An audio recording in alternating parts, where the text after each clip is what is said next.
পালিয়ে গেছেন।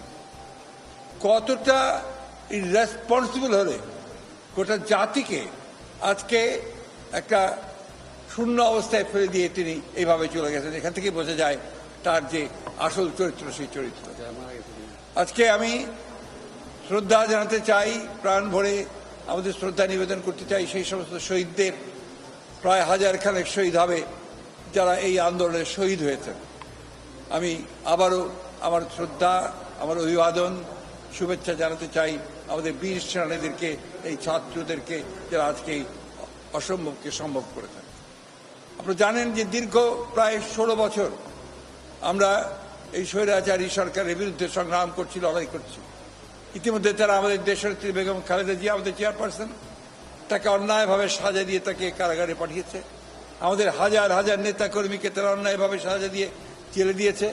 আমাদের প্রায় 60 লক্ষ মানুষের বিরুদ্ধে তারা মিথ্যা মামলা দিয়েছে এবং অকথ্য নির্যাতন নিপীড়ন চালিয়েছে এই হাসিনার সরকারের যারা দায়িত্বপ্রাপ্ত ছিলেন বিভিন্ন বিভাগে। আজকে অর্থনীতিকে ধ্বংসপ্রাপ্ত করেছে, রাজনীতিকে ধ্বংস করেছে, সব মিলিয়ে দেশকে তারা ধ্বংস করে দিয়ে চলে গেছে। আল্লাহর কাছে অশেষ শুকরিয়া আদায় করি যে আল্লাহর অশেষ রহমতে আজকে এই ভয়াবহ দানবের হাত থেকে জাতি, দেশ আজকে মুক্তি পেল। আজকে আমি ধন্যবাদ জানাতে চাই দেশপ্রেমিক সেনাবাহিনীকে যে তারা আজকে উপযুক্ত সময়ে পদক্ষেপ নিয়েছেন। পদক্ষেপ নিয়ে তারা আজকে এই আমাদেরকে সমস্ত রাজনৈতিক দলগুলোকে তারা আজকে এখানে ডেকে নিয়ে এসেছিলেন আলোচনা করার জন্য। তারা যারা আন্দোলনের মূল নেতা, ছাত্র নেতা, সমন্বয়, তাদের সঙ্গে কথা বলছেন, কথা বলে নিয়ে এসেছেন। তারা রাষ্ট্রপতির সঙ্গে আজকে কথা বলে কতগুলো মৌলিক বিষয়ে সিদ্ধান্ত হয়েছে।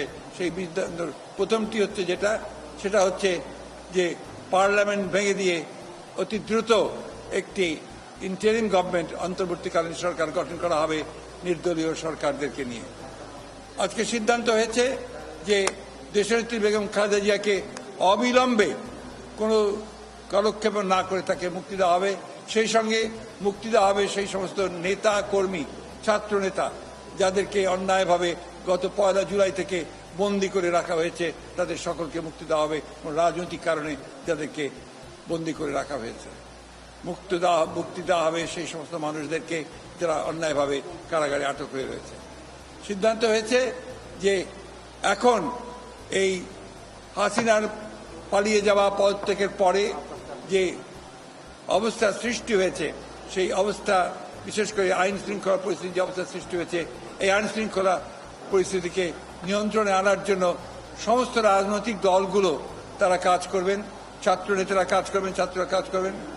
আমি আজকে আপনাদের মাধ্যমে এই আবেদন জানাতে চাই সমগ্র দেশবাসীকে যে আসুন, আমরা একটা বড় বিজয়, বড় সাফল্য অর্জন করেছি। সেই সাফল্যকে ধরে রাখতে আমরা যেন আবার সেটাকে অন্যদিকে প্রবাহিত না হয়, সেই জন্য নিজেরা সংযমের পরিচয় দেই। ক্রোধ, ঘৃণা বা প্রতিশোধের বশবর্তী হয়ে আমরা যেন কাউকে আক্রমণ না করি, কোনো প্রতিষ্ঠানের ক্ষতি না করি। বিশেষ করে আমাদের যে সমস্ত বন্ধুরা, ভাইয়েরা আমাদের সঙ্গে আছেন, আমাদের ধর্মীয়ভাবে তারা যা সংখ্যালঘু, তাদের উপরে কোনো যেন আক্রমণ না হয়, তাদেরকে প্রোটেক্ট করা, তাদেরকে রক্ষা করা কিন্তু আমাদের পবিত্র দায়িত্ব। তাই আপনাদের মধ্য দিয়ে আমি আমাদের দলের সকল স্তরের নেতা কর্মীদেরকে আবেদন জানাতে চাই যে আপনারা সবাই নেমে পড়ে এই ভয়াবহ যে প্রবণতা দেখা দিয়েছে, এই প্রবণতা থেকে দেশকে রক্ষা করুন। কাউকে সেই সুযোগ নিতে দেবেন না যে সুযোগে দুর্বৃত্তরা বা দুষ্কৃতিকারীরা অন্যের উপরে আঘাত আনবে। এই অনুরোধ আমি দেশবাসীকে জানাতে চাই যে আসুন, আজকে জাতির এই ক্রান্তি লগ্নে আজকে আমরা সামরিক বাহিনীকে সহযোগিতা করব, একই সঙ্গে আমরা নিজেদেরকে ঐক্যবদ্ধ করে এই দেশকে রক্ষা করব এবং সমস্ত অন্যায় অত্যাচারের প্রতিবাদে আমরা আবার ঐক্যবদ্ধ হয়েছি। এই ঐক্যকে দৃঢ় করে রেখে দেশকে আমরা দেশের শত্রুদের হাত থেকে, বাইরের শত্রুদের হাত থেকে আমরা অবশ্যই তাদেরকে রক্ষা করব। এটাই হচ্ছে আজকে আমাদের সবচেয়ে বড় আবেদন আপনাদের কাছে। দেশনেত্রী বেগম খালেদা জিয়া আপনাদের সকলের কাছে সেই আবেদন জানিয়েছেন যে ধৈর্য ধরুন, শান্ত হন এবং দেশকে রক্ষা করুন, জাতিকে রক্ষা করুন। আজকে যে উদ্যোগ নেওয়া হচ্ছে সেই উদ্যোগকে সফল করুন।